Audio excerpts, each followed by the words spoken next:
Call the regular planning commission meeting to order, February 6th at 7 o'clock. Please rise and recite the pledge. I pledge allegiance To the flag of the United States of America and to the republic for which it stands, one nation, under God, indivisible, with liberty and justice for all.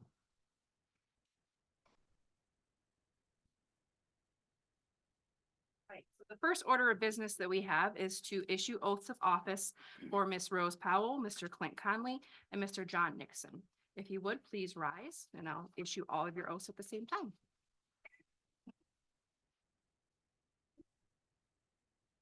I, Rose Powell, I, Clint Conley, and I, John Nixon, do solemnly swear or affirm that I will support the Constitution of the United States, the Constitution of the State of Michigan, the City Charter and Code of Ordinances of the City of Cedar Springs, and that I will faithfully discharge the duties of Planning Commissioner to the best of my abilities. I will. I do. You would sign those?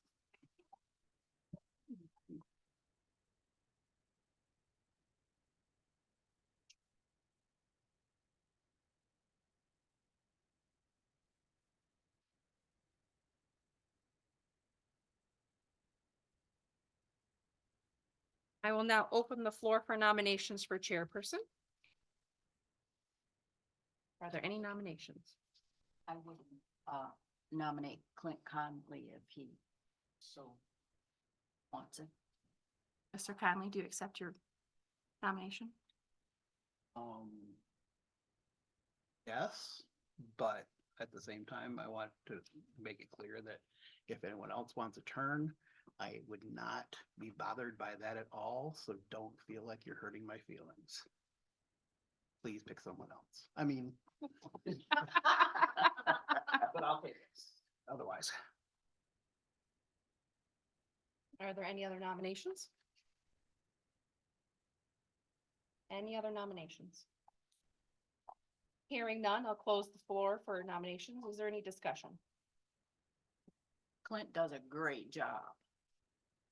I've sat and watched for many years now, and I've always been impressed with his questions and his curiosity and how he responds to many of these plans. Thank you. Any additional discussion? Hearing none, I will call the roll call vote for Mr. Conley for chairperson. Ms. Powell, Yes. Mr. Nixon, Yes. Mr. Conley. Yes. Mr. Hope, Mr. Merlington, Yes. Ms. Naparowski. Yes. Congratulations, Mr. Conley.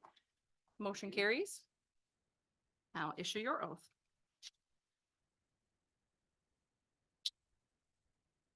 I, Clint Conley, do solemnly swear or affirm that I will support the Constitution of the United States and the Constitution of the State of Michigan, the City Charter and Code of Ordinances of the City of Cedar Springs, and that I will faithfully discharge the duties of Planning Commission Chair to the best of my abilities. Well.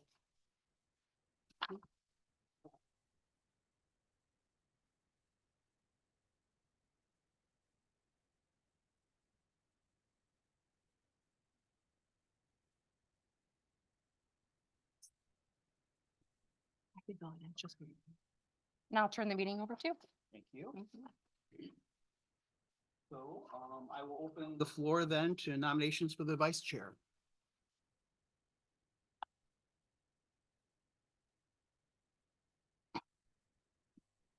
I'll nominate John Nixon for vice chair if he's so willing to sit in that seat again.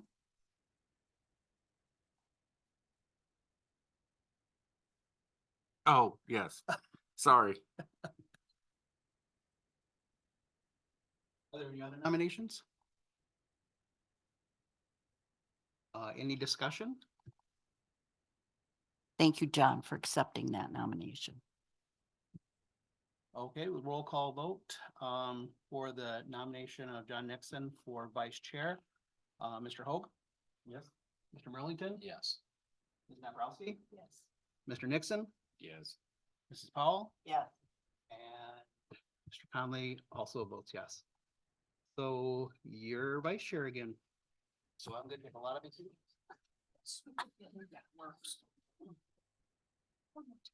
Yes, ma'am.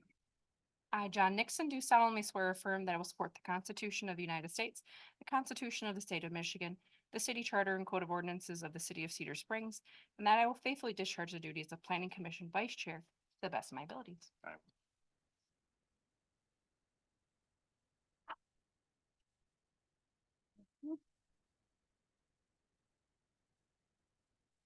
It seems a little weird to take the roll call attendance at this point after we've already taken some roll calls for voting, but we should do that to be official.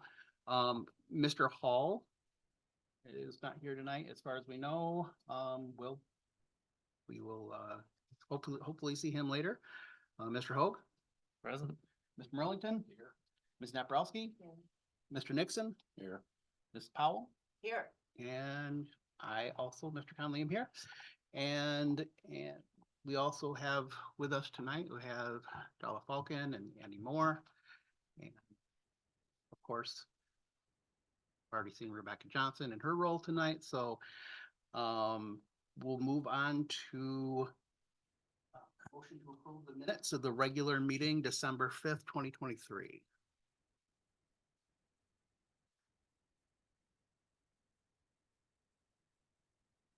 To approve those minutes. And I believe those are on page 9 if anyone wants to look at them. But otherwise, if there's no issues, well, actually, go ahead and let me know if you have anything you need to address on there. And if not, we can approve them.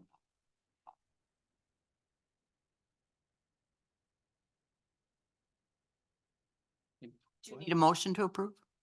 Um, Yeah, we've- and seconded. So, if there's no further discussion, then all in favor of approving the motion? Aye. Aye, all opposed? Motion carries. We have minutes.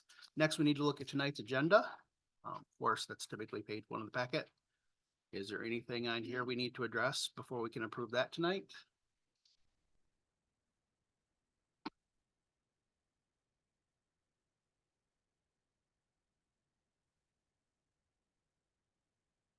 All in favor of approving tonight's agenda then? Please signify with aye. Yes? I'll make a motion to approve didn't get tonight's motion. agenda. I'll second it. Okay. Any further discussion? I forgot how to do this, apparently. Well, When Right in a minute. So I have no further discussion. All in favor of approving tonight's agenda, please signify with aye. Aye. Aye, all opposed? Okay, we have an agenda. Next, public comments. Dash Ventures in-house attorney and director of government relations. There's a license transfer going on tonight. Just here to answer any questions, wanted to introduce myself and probably see me around as, as the company grows, and we do a lot of municipal outreach and stuff like that. So just want to put a face to a name in case you see it. Once again, Matt Roman, Stash Ventures. Pleasure. Thank you for everything. So. I didn't get an opportunity to see, because I didn't bring my glasses, as whether there's anyone on Zoom that would like to comment. See anybody? One person on. I'm gonna think raise your hand. Or on. Tell that there's writing there, but I can't tell from here what it says. It says Renee Race. I'm not seeing a hand raised or. Yeah. Okay. Listening. Hearing none, then we'll move on to conflicts of interest and ex parte communication. Have either of those happened in the last 2 months or currently, as it may be? Okay, hearing none of that, we'll move on to scheduled public hearings. Tonight, we have the only scheduled public hearing is on the special land use of Stash Ventures LLC, doing business as Cloud Cannabis at 206 North Main. I would normally ask for a brief summary of what this is about for the public, but so far the only member of the public that I've seen obviously knows what it's about. So I'll open the public hearing and then we could go right into the site plan when the public hearing is done. Anything more you'd like to say, or anyone online?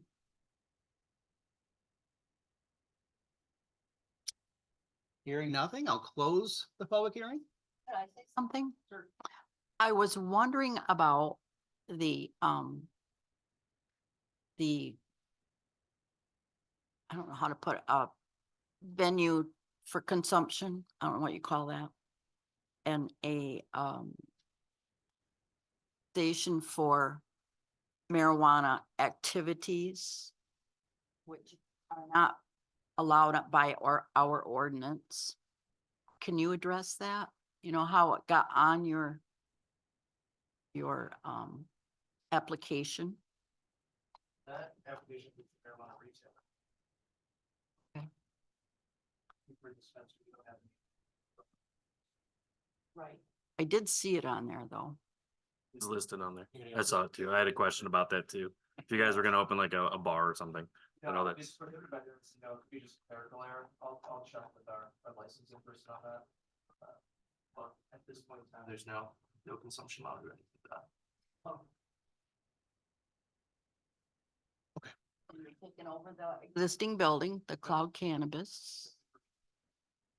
Ms. Powell. Is it all right with you if I close the public hearing and then we address this during the site plan, when we're discussing the site plan? Because we'll have several opportunities to ask him at that, and I'll be more than happy to let you continue. I just want to make sure that we had it separated there. So the public hearing is now closed. And I wanted to move on then to the way we would normally handle these things, and that is I would ask again for a summary from either Mr. Moore or Ms. Falcon, whoever would like to let us know about what it is we're doing here tonight. I'm sure you've all read your packet, but it's nice to know, what we're trying to do. And then we'll go in and we'll ask the applicant if there's anything we have any questions about. I'll open that up for Rose, and then and what other issues come up. Who would like to let us know what's going on tonight? Sure. Okay, so what's being proposed here, this is already an adult use, marijuana retailer, so this is a change of, basically, so they're not proposing any changes to the outside of the site or the building or the inside of the building, as I understand it. So this, from a land use perspective, we don't really have any concerns because they've already been addressed through the site plan review process once. This is more of a clerical function here. There are a couple things on the site plan that I'm assuming this is just the same site plan that was submitted previously, but there are a couple things that are minor, but they're just different from how the site is actually laid out. The site plan shows a couple of parallel parking spaces, for example, along like the side, I think, of the site, whereas in those are angled parking spaces again. Either way is fine. They have what they need to have, so I'm not overly concerned about it. But there are just a couple things like that in there, and then we also noticed in the course of our review that one of the forms refers to or has a couple of boxes checked for a fence establishment and the consumption lounge, I think is the term that's in the act, and we didn't think that was what was being proposed, so we're, I guess, assuming it's a clerical error and it's just something that they should be prepared to address. Obviously, your ordinance does not allow for that, so even if you accidentally approved it, I mean, that's not allowed to happen no matter what. Any consumption that's permitted on the property. Trying to find where I found that in the application.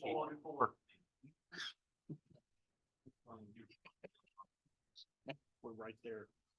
Yeah, so there's just a couple of things. I think that's just one thing. If they just submit a new form, I guess that would probably be sufficient. Our records to know what they're proposing. It's a retailer. So we did not have any serious concerns. I mean, everything else, stormwater, lighting, landscaping, all that kind of stuff has been addressed, and they're not proposing to change any of those items. And this isn't typically something that would need to come to the planning commission because it's just a change of actually it's not even a change of use, change of ownership, same use. So no concerns there. That's really the only comment that we had, was getting that question answered about making sure that everyone is on the same page. Otherwise, we would be comfortable with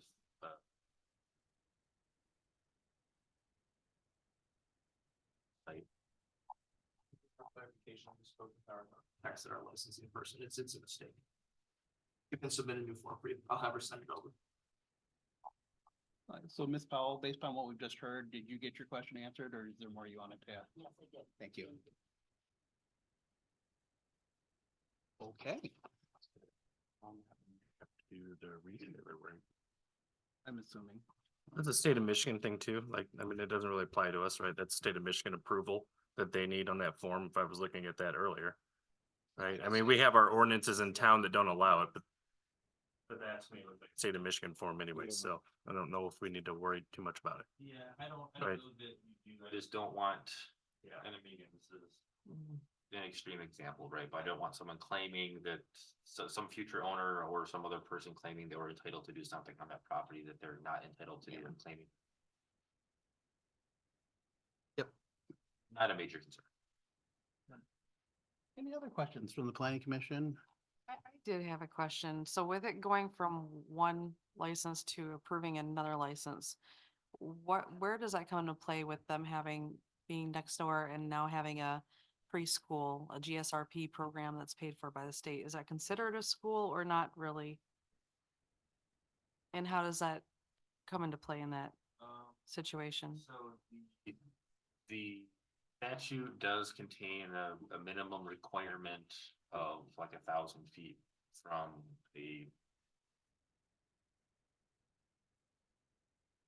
on a facility, but the school would have to be existing first.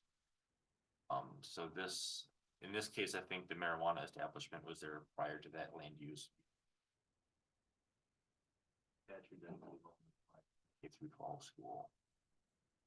Because the facility was already there, I don't think it's a. I just hope you keep having the Mexican food truck there.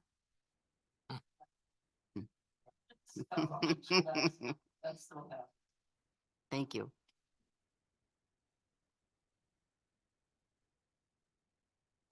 Any other questions or concerns? I noticed that, as usual, you provided us a sample motion. It's everything that we addressed tonight. I have to go back and look at it. If we were to use a sample motion, would it address the issue of needing to change that form, or do we need to tack something else on there?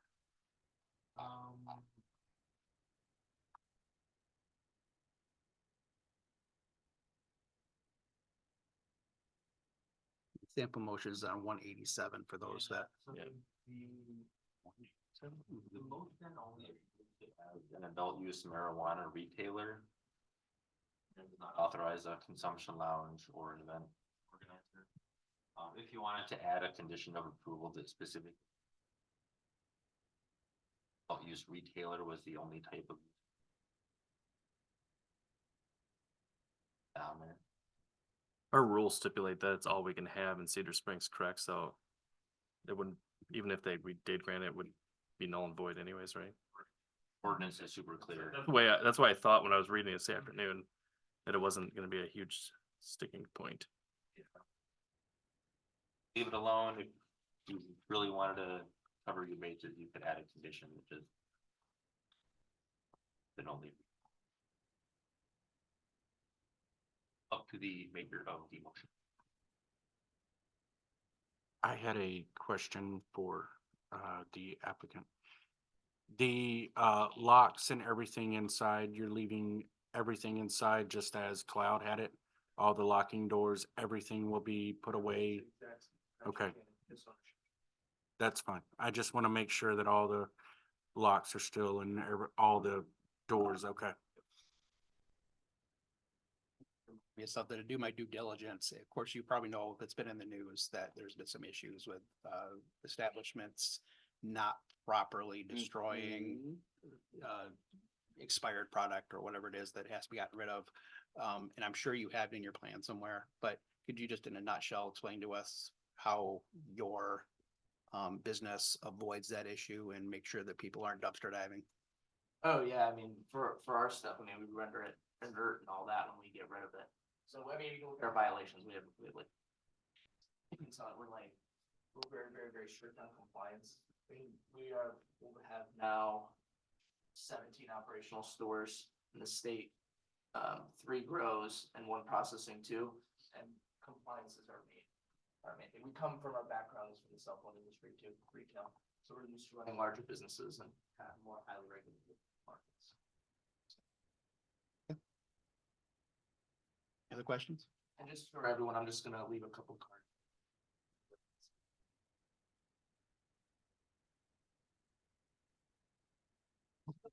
Company is from Indiana, do I understand? So cannabis isn't legal in Indiana. We have, our owner owns 1,300 Verizon stores. Uh-huh. He's based out of Indiana. So. Okay.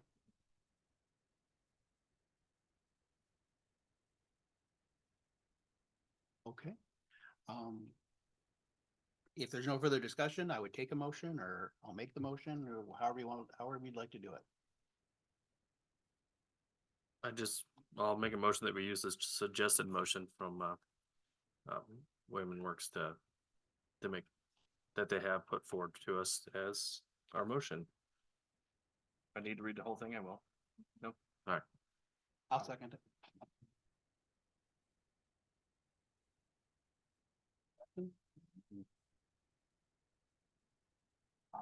All in favor of the motion as presented, please signify with aye. Aye. Aye. All opposed? Motion carries. Thank you. Thank you.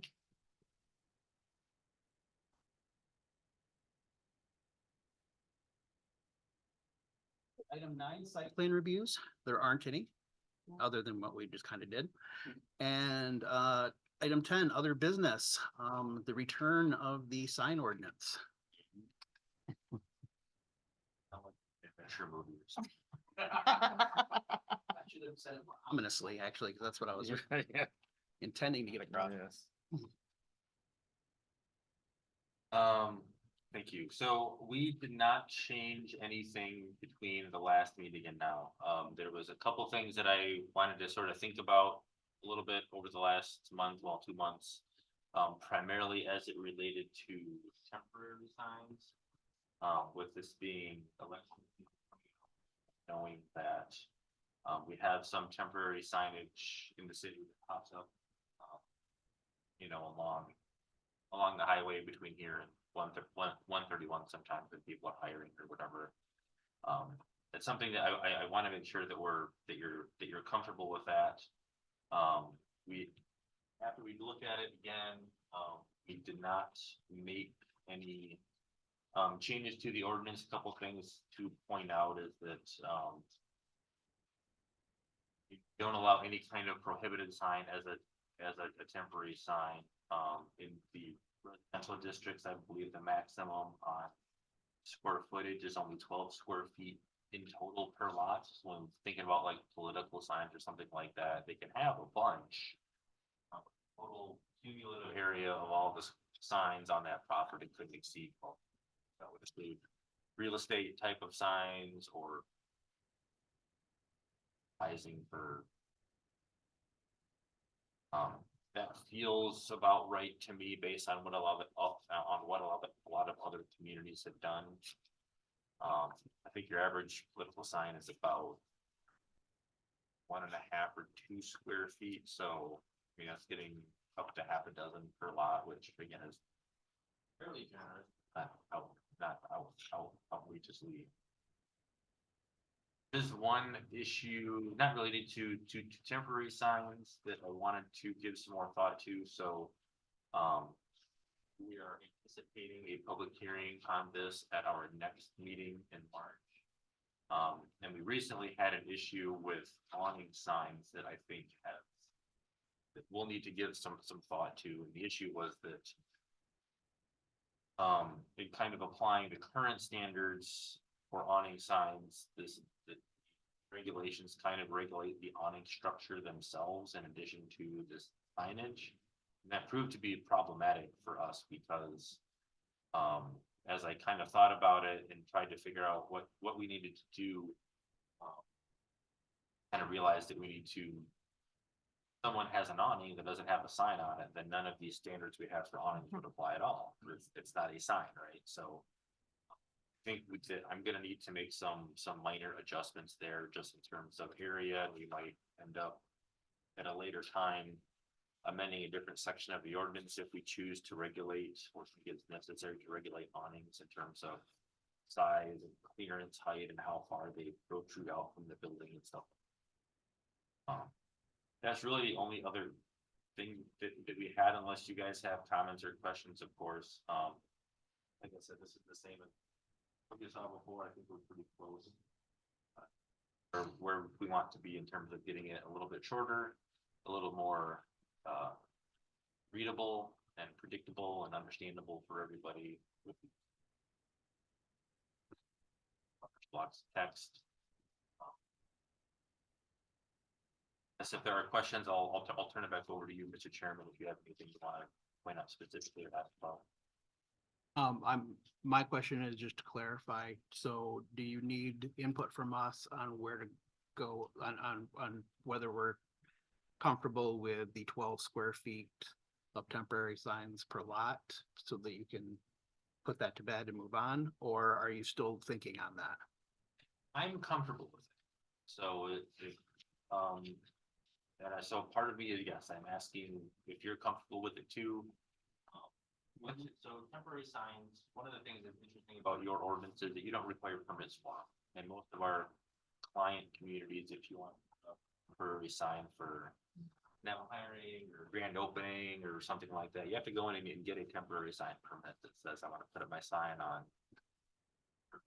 15th and I want to take it down on March 30th. Here we don't. It hasn't been this practice for the city to have a permit for temporary signs, and it's another kind of administrative task that needs to happen. So I guess my questions are just kind of surrounding that entire framework, not just in terms of residential signs and political signs. Are you okay with what we have written for locations of temporary signs, the sizes in your commercial district for the fact that we don't require permits for temporary signs? So it's a large kind of all in for reference, businesses would be allowed 24 square feet per temporary sign, for a total of 48 square feet of temporary signage per property.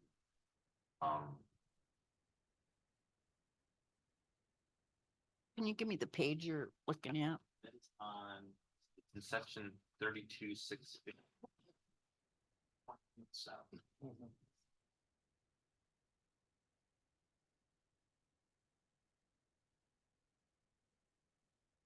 As the box though, if you're looking at it.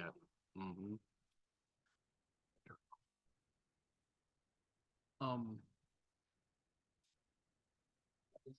While you're scrolling through that, just pipe up if you have something you want to add to it.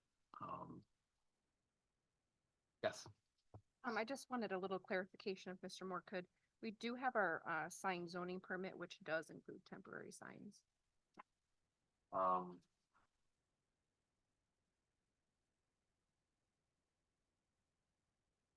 So if we're not gonna require a permit, we need to change our form. We need to change the form, or we could change the ordinance Mhm. and continue to require the permit. I mean, so I kind of like the idea of requiring permit, because then you have. Right. Your sign is going to be here for 30 days or for, however long it is, and it doesn't. Matters how long it's there, but without something like that, my concern is that they say, oh yeah, it's temporary, it's gonna be here only for 2 years. That's temporary. And I mean, technically that's true, but obviously not really in the spirit of what we're going for here, so. And if you get the permit, you have your insurance. Would that be required in that permit, even though we wouldn't have to charge a fee? But like with the sandwich board, you have to have your insurance. And add, I mean, I don't think in your current ordinance you have like a specific maximum number of days. Temporary sign, so if you want to put a limit on it of like 60 days or. 120 days per calendar year or something like that, that would be reasonable in my opinion, because we.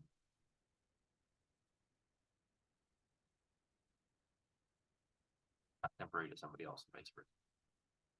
This would be another situation where I defer to the people that have to enforce it. So at what point does it become helpful and at what point does it become one more thing that's a hassle?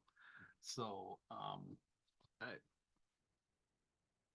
whatever you suggest, I would personally be happy with, but obviously there's other people up here as well.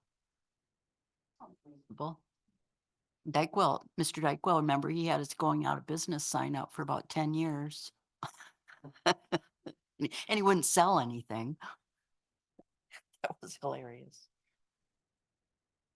And really, I mean, the reason for it is kind of twofold, is that one, temporary signs often just get kind of down looking at for a while, because they're not intended to be there.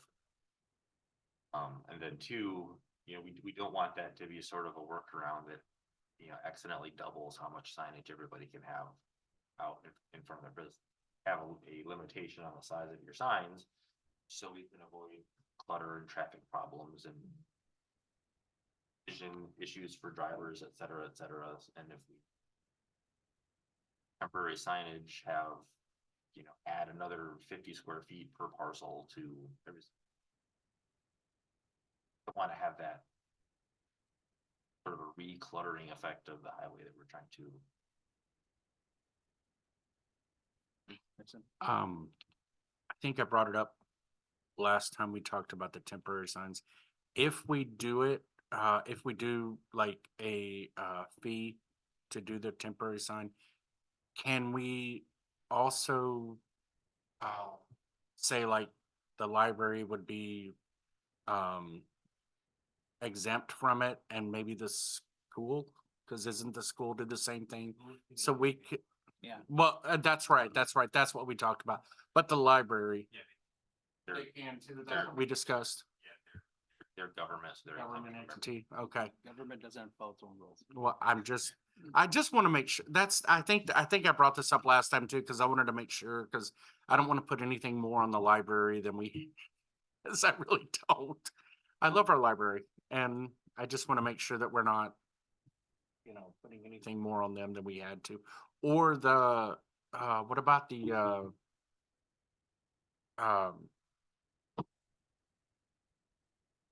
downtown business? What's the people that are doing the amphitheater and stuff? Eh? Is that it? Downtown Development Authority? Yes. That's also. That's government too? Okay. See, I didn't realize that. Okay. I just want to make sure, because if they needed to put something up, you know, like for something that's happening or something like that, I don't want them to coming to us or to the city every time be like, hey, I want to, okay. So this is mostly or mainly going to be just businesses. Okay. Private individuals, that it would not apply to any kind of government. Right. Okay. I got a question. So like, if the business, a business putting a sign that's not on their land, talking about the now hiring sign, how's that? Or, I mean, is that? Off premise sign technically, which would be illegal. That's Yeah. what we probably can regulate based on content, because there's. Cause that stays up about year round. Yeah, so that, I mean, that's something that could be probably, if it's not temporary, and if it's not on the property of the business. Sign up, then that would be an off-premise sign, and I believe that would be that's a prohibited type of order. And I get it, they're trying to find help, but then at the same time, you drive by it every day. Bright orange, green. Yeah, that's one of those black ones with the bright. So so far, we've addressed the whether or not a permit is necessary, correct? I don't think we came to a conclusion on that. Well, no, but yeah. So is everyone come to is everyone stated their opinion that wants to state opinion? It That's what sounds I like was we gonna already have say. a process in place, right? Yeah. That you guys have been using it. So Sounds good. Required. And My thought is why fix what's not broken? Right. It might as well leave it alone and then maybe change the ordinance that we're already changing to say that you need a permit for temporary sign. And I think that make sure that we have a quality sign and that it's actually not up, like you said, for 10 years of going out of business sale. Right?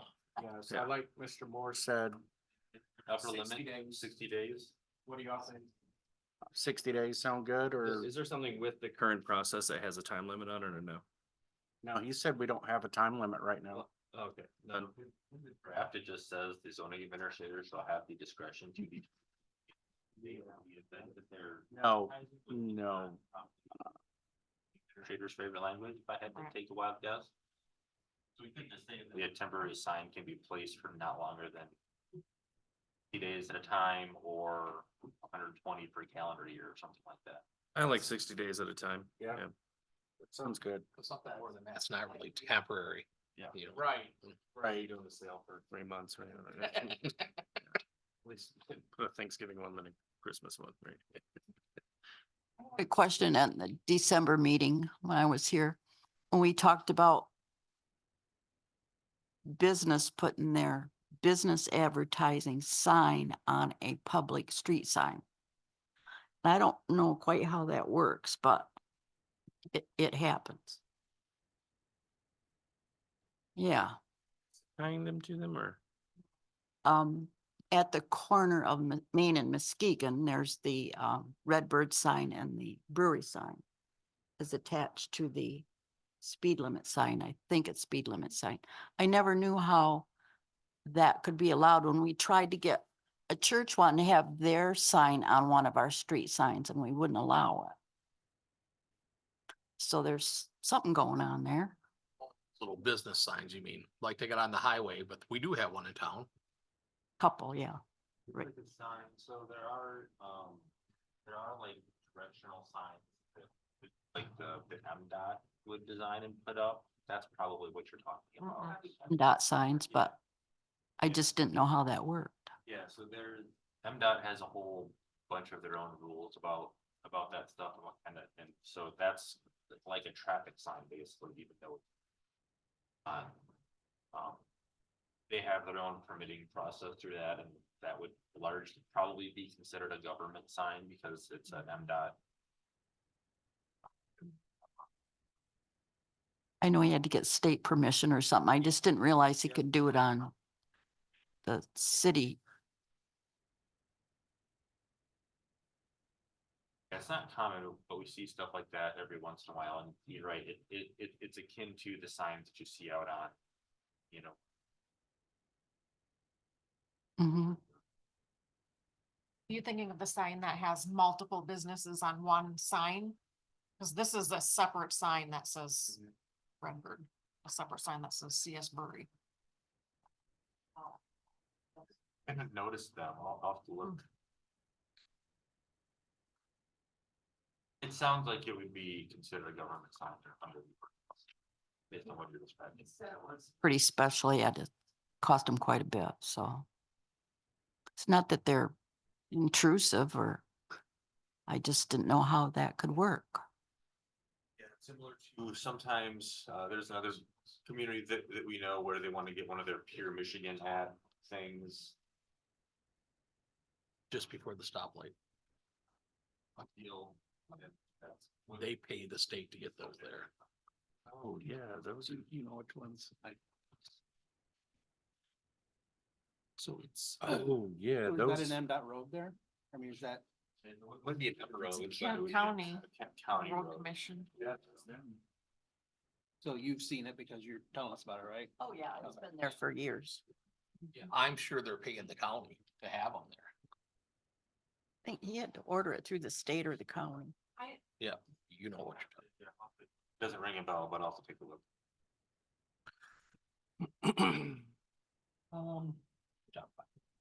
And so for the 60 days, is that something that we should say 60 days per calendar year? Ask because what will happen, I would say so.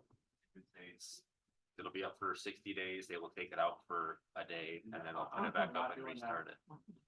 Calendar year. So either the 60 days or what you said before, the 60 with 120 total for the year, in case they have two things in the course of the Oh, year. yeah.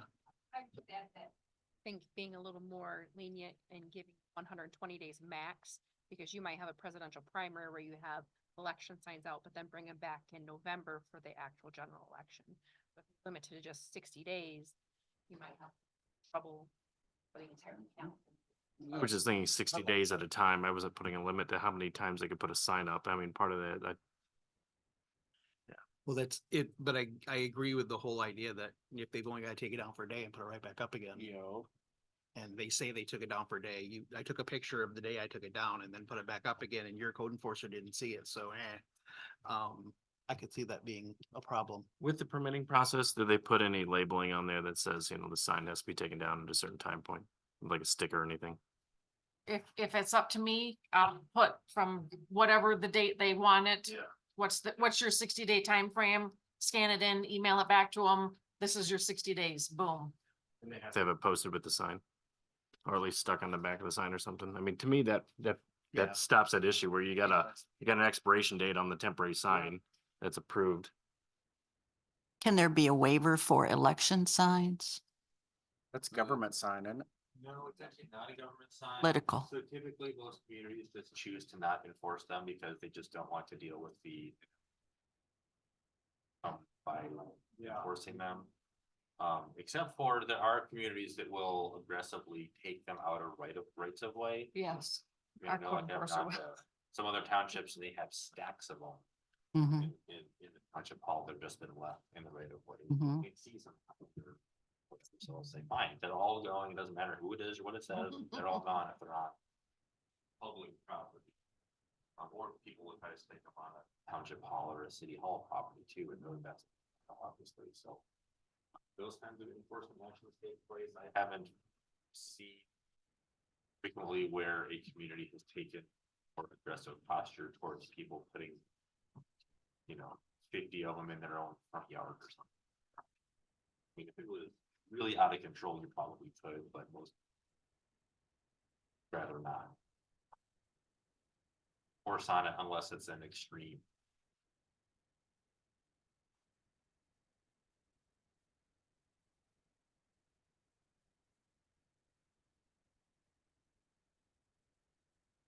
Yeah, it is a temporary sign under the ordinance and we have standards on temporary signs, but knowing, I mean, people unfortunately aren't going to make that hairline distinction that we're trying to make between.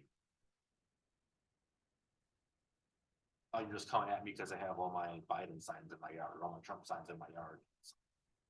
No, you just have too many, so I would. In my experience, it's typically only the most outrageous types of violations are. Even sometimes those tend to go on. That's not for the discretion of the enforcement staff. Make a judgment call. Deal with. Okay, I don't wanna rush anyone through, other than I wanna rush everyone through.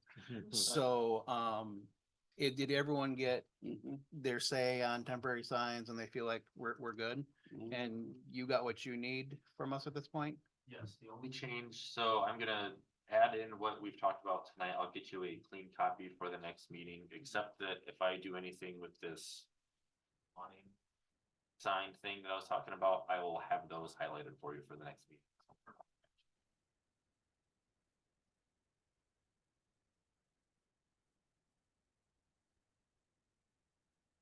Then in that case, we'll move on to a discussion on an animal control ordinance.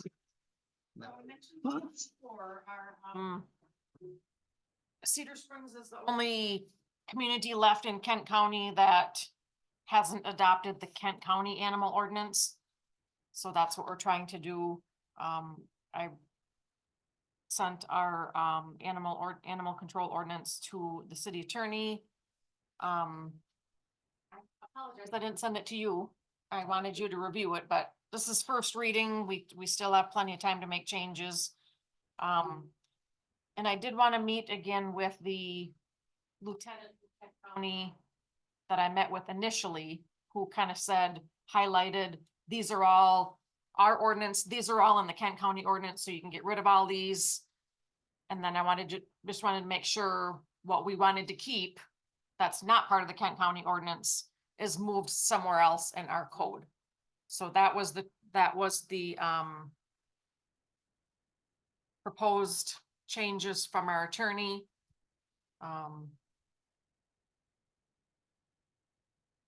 Okay, Proceed with adopting the Kent County Animal Control Ordinance and moving everything else that we want to keep to our code so we can enforce.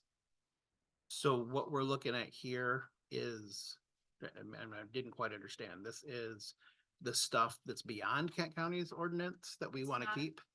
Covered by Kent County's Animal Control Ordinance. So we want to keep it somewhere else in our code. So that's in 32,652, so that goes into your zoning ordinance. I did have a question about this, Ms. Starlet. Because our lots are not very big in the city. And when I was reading this, it talked about if you have more than 4 dogs, you must have a kennel. How big of a kennel are we talking? And you have to have the kennel license and all that. Well, I mean, our lots aren't very big. And then I was thinking about neighbor disputes and stuff. While the city's ordinance puts a limit on number of animals total that residents can have.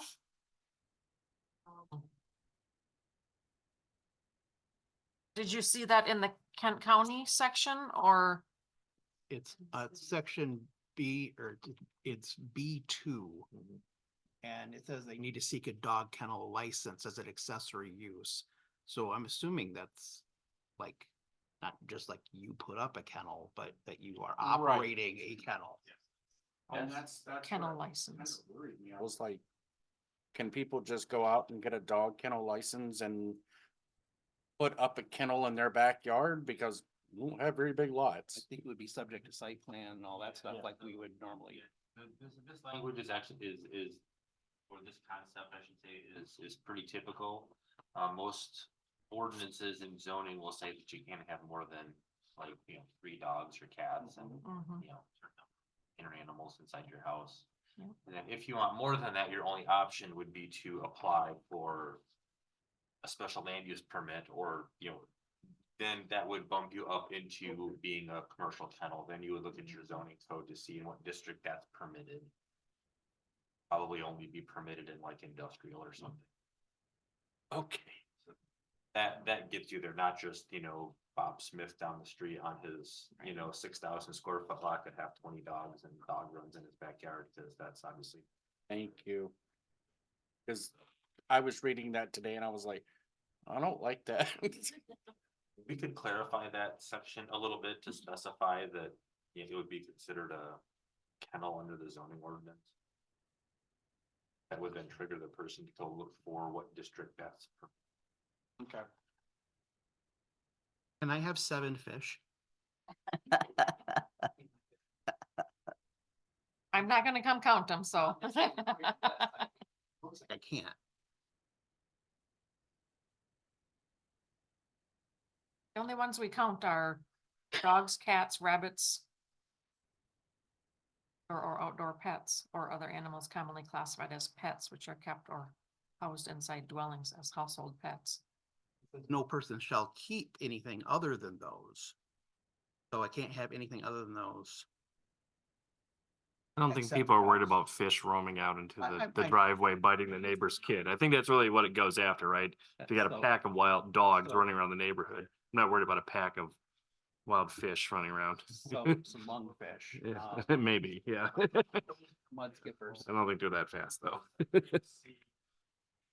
Put a limit on what I see is called container animals sometimes, so we're not gonna, so a lot of cities will say, you're gonna have 37 gerbils. Hmm. Knock yourself out. I don't know that that's everyone's opinion, but that's what a lot of them. I don't want anything to stink there. Yeah. Or, Mm-mm. That would be, I mean, people have all kinds of weird stuff in their house, fishing, well, not fish aren't weird, but they have a lot of them, right? More than 6 or whatever, so you could add, we could add something in here that talks about. They're commonly kept in cages. Cause even like parakeets. Hundreds. Yeah, but even, 10 wouldn't be like completely nuts. Need to be a lot, in my opinion, but it might violate that, and I don't know that that's what we necessarily want to do, so we could maybe add some more specificity for. Does Kent County regulate any of those birds or gerbils or I snakes? don't think so. I think they're more concerned about the at-large. Yeah. Dogs roaming the streets kind of thing. Most communities draw the line, so there's farm animals, which isn't a problem here. Or so companion animals, we typically don't care, dogs and cats. And then usually there will be some kind of ban on exotic animals, so someone can't try to get like that. Something crazy or like someone's like, oh, I found this, black bear cub, I'm gonna put it in my backyard. Like, no, that's an exotic animal. Like, stuff that's not normally an animal would not be allowed. There's a line between the exotics versus sort of a customary.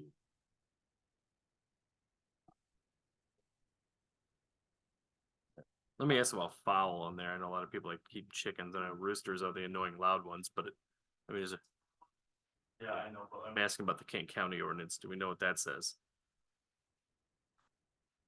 Most communities are free to do what they want with chickens, like Grand Rapids lost chickens, but in our experience, most communities will do whatever they want with those, and so Cedar Springs has taken a position on that. I noticed that. Read it.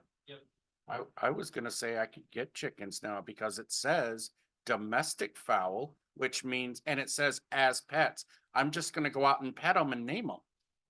And so then they're considered pets. Well, that's exactly what it says. Not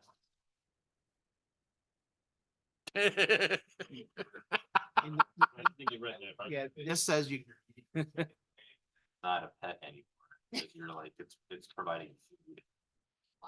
but this says you can't keep any animal or domestic fowl unless it's a dog, cat, or a rabbit.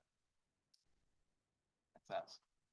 Is there a reason that was put in there? Do we know? I mean, I have nothing against chickens. I mean, I don't want roosters because they're loud, but That's pretty much it.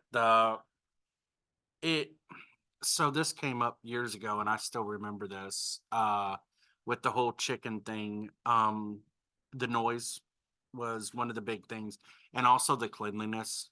That was one of the big factors in not having it was the cleanliness, the mess that they make and people not cleaning up after them. And then you would have a neighbor on each side that has to deal with that smell, from what the chickens are making. And it's just too much, because not everybody is a responsible animal owner. True. If everybody was, yes, we could, but the problem is nobody wants to be out there every day shoveling a chicken pen, and taking care of it. So that's unfortunately. Right now, the city council says it's not allowed. Right. If that changes in the future, then we'd have to readdress it, but as of the moment. Oh, it's yeah, not. no. I've heard people say they want to bring it up in the future, but for now, we gotta do what we got. Mhm. And I think this is fine, and that's all I had was about the kennel thing, that just stuck out at me like, wait a second. so we're looking to more align with what the county's doing. Is that what this conversation? Mhm. And, all right, Since we're, He has to come in our jurisdiction and remove a dog from a property. It's on them to bring them to a vet or whatever, house them. They pay the fee. If we don't adopt the counties, somebody has to remove a pet, we could be paying that kennel fee. yeah. The No, I understand that. Yeah, I was just curious to take a look at what the difference is. I did look at the Kent County one. That's a big. Okay, my other question was, public hearing, it says in the, agenda that there's a public hearing March 14th. We're referring to the city council public hearing? No, public hearing here. Yeah, so I think there's There's a city council meeting that night on the 14th, isn't there? Fix the date, but yeah, so there would be so this part that you're looking at here that would go into 32. Zoning text amendment, so you'd be adding a new section of the zoning, so that requires a public hearing from you Here. guys. Okay. And then city council could adopt both at the same time. I was just confused because of the date, if there was some reason it was going to city council first. Okay. Anything else on this before we move on? I see there's some draft park plans in there for Morley Park and Riggle Park. Share these with you, for Gleason Vanderbrink to do some park designs for us, Riggle Park and Morley Park. I think it's time that the playground pieces get updated and so on and so forth. So this is what they put together. Riggle Park, in my opinion, whenever you have a water feature, Cedar Creek, we can be safe, but to me, they're shading the whole creek like it doesn't exist. I want to enhance the creek. It's a part of us. It's part of Cedar Springs. So have, some kind of walking trail close to the creek or something. I don't mind trees, but I think something should be added. Cause connecting our trail systems throughout here. My thoughts. So I have something on that, Ms. Yeah. Darla. Back where you're talking at Riggle Park, that dare I say, kind of shady area. I have found, I have seen things go on back there. I've also found quite a bit of medical equipment back there. Because it is dark back there, and so it would be very nice, but at the same time, even if it is cleaned up, is there a way to get that patrolled, or how do we go about making sure that that is, because that was always the scary part about Riggle Park, was back there. Okay, I'll stop doing that, John. Well, it is Rose's backyard. Well, She's probably got some input there. I can see that from my bedroom window, so. One thing, we're working on the budget for the next fiscal year. We are looking at security cameras for our parks. Maybe a couple security cameras.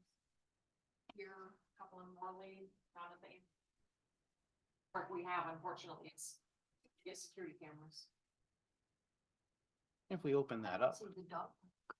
Or maybe it's just, It's It's- there, it's yeah, just not right really- there. Okay. I was worried about the same thing when I saw it. I know, I had to, If we open that up, as you say, maybe there's some selective tree removal. There's a path going through there. We like the path. lights, okay, yeah. I mean, there's a lot of things we can do to discourage that kind of behavior. Do the parks close at dusk though?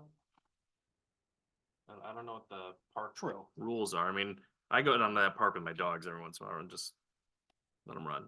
Yeah. Yeah, if we had some lights, maybe, like, if we end up doing this, if we had, like, back there by the creek, not motion lights, solar lights that maybe came on at night to light it up, that way, hey, we can see you.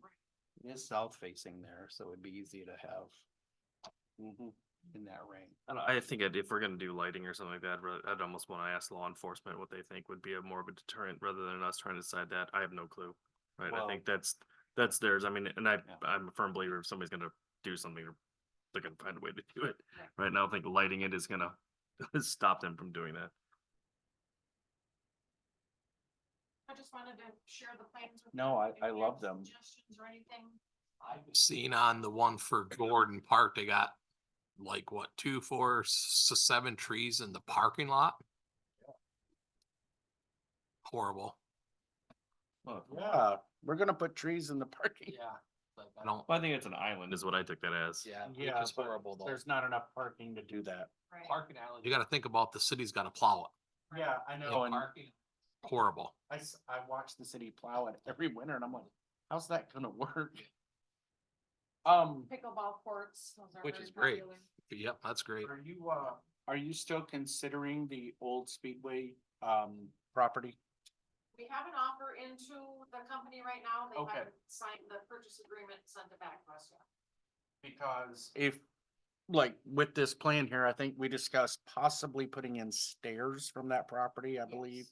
Okay, Well, still, Somehow to get the people safely from the parking lot down to. okay, so that is still in the, okay, that's awesome. I love that because that dirt road, you can't hardly get to modern vehicles down that thing. It's just not big enough. Cause you guys plan to just use that for parking, right? If you got Yes, that you land, get yeah. Normal parking and then the area down below is pretty wet, but we've had people approach the city, can we put this, that, or the other thing there? Play a lot of baseball there. Let us acquire it first and we'll Mhm. decide. My daughter did say that the hill that's right there underneath that speedway, if part of that could be kept for a sledding hill, Oh. that would be amazing. So she doesn't want to go away with the whole hill. I just thought I'd bring that up. Can't disturb much of the parking area because the tanks were removed, but I know. we're still. I thought that was, she was like, Parking lot. mm-hmm. I think those will still all be there except for the stairs going down, yeah. Right, but she just wanted to make sure. She's like, make sure the sledding goes We can get some there. brownfield on that, can't we, with all the contamination? No, it's gotta be If capped. it was privately owned, I don't know if the city can get the brownfield funds. Okay. That's what happens when the city buys things. Okay, The grants go away. no, Expects the city to do the cleanup and whatever. I love the plans. I did. future's ahead of us. Okay.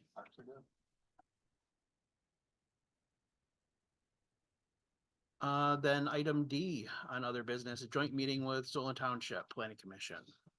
They got back to us. We are looking at a joint meeting at the Kent County Sheriff's Facility on 17 Mile. The Solon Township Planning Commission members are available any Tuesday in the month of March. Hopefully starting at 7:30. So the first Tuesday's out because that's our planning commission meeting. That leaves the 12th, the 19th, the 26th. I will be in Lansing on the 12th at the MML Capital Conference. But if you want to have it without me, 19th or 26th. Can we record it there? Do we have a way to record it? Rebecca went and toured the facility. We do have the ability to record there, so we'll be able to comply with our policy. This is the old, sheriff substation. Right. I talk about. Oh, the hell, okay. You said 17 Mile. I was thinking the old substation out Oh. by Kent City. I was like, well, that's a tiny building. Okay. So we're looking at Tuesdays in March that are not our meeting day and preferably not the 12th. Right, not So the 19th or or the- 26th. And this is specifically to discuss the 425 agreement. That'd be the 26th. I can't do the 19th. I'm fine with the Yeah. 26. I'm fine with the 26th. 7:30 at night. Yes, I should be okay. I can do it. At what time? 7:30? PM. That's the day I lose my daughter. Is that city council too? 26th. That meeting is just planning commissions? Solon Township's Planning Commission and our Planning Commission. That's at the new. Correct. We'll send you an agenda and packet and. I got my 26th. calendar. Okay. we will let them know and proceed with the packet and information. Have an open discussion for issues not on the agenda. Of course, we have correspondence under item A. I see in there the 2024 calendar. And I also saw item 3, the Stolen Township Master Plan Amendment. And then item 2 is upcoming projects. So is there anything, I guess, we know what the calendar is. Is there anything we need to know about the upcoming projects, or is this still just a placeholder?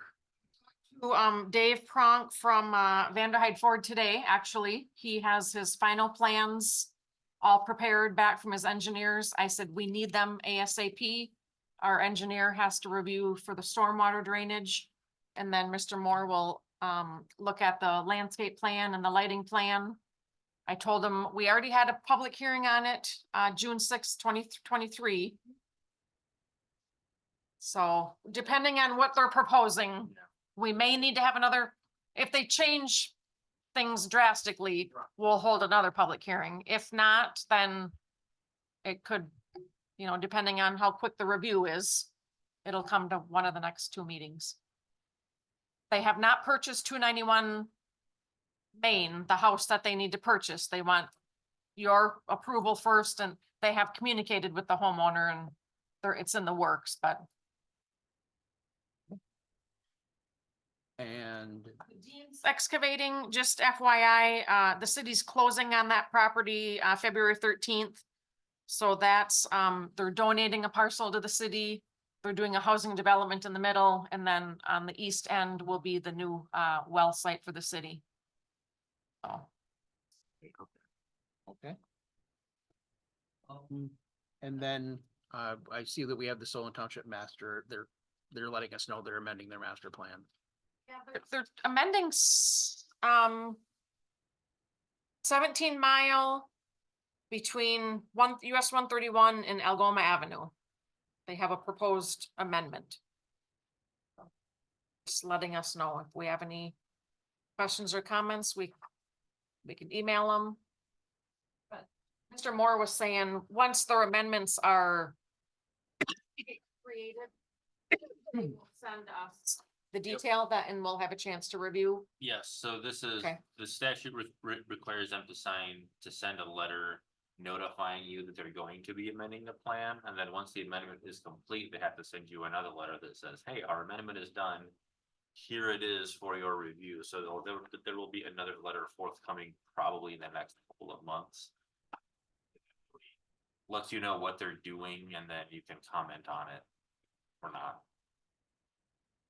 At least then you'll know what. Is that maybe that's zoned commercial and they want to change it to residential or something? Be the opposite. Opposite? Well, there is commercial and residential right there. And some aspects of that is in the area that's in the 425. Not in this section. Mhm. 131 To Algoma. west side. Right. In the service area of the 435, right here, the blue area. We just go to 131. Right, there's 3 different areas defined within the 425. And that 17 mile, this is 131, this is 17 mile going to the west. We have this delineated in the 425 agreement. That 17 mile between Algoma and 131 is what is shown there. So it may have some bearing on this, is what I'm trying to say. If there was sewer and water there, we probably could 425, but we never put sewer and water across. Right, right. It's not saying we have currently 425 it. It's area that's eligible for some aspect of the 425 agreement. Therefore, we need to be aware of what they're doing here, how it relates to the contract we already have with them. That's all. Oh. Thank you. I figured at some point I should read this. So- Thank you for that. Okay, so then let me get back to the agenda. On the staff comments, so city manager. We are digging deep into the new fiscal year budget. I told my staff I want at least a preliminary budget by February 15th. So we can see, you know, how we balance, what we need to massage before we bring it to council and proposing March 21st, I think, as the budget workshop, so. Met with Andy a little bit before the meeting tonight to talk about, if you remember, we put $25,000 in the current fiscal year to update our master plan. He's gonna send us a letter with some options, like how do we want to completely rewrite it? Do we want to just amend, bring it up to date? So we'll be talking about that in the next couple of months here and at least get something started. Okay. Get a plan together. Comments from the city clerk? I did just want to confirm that March 5th is that public hearing scheduled date, and that is your next. Mark that on the agenda. Any comments from planning commission members?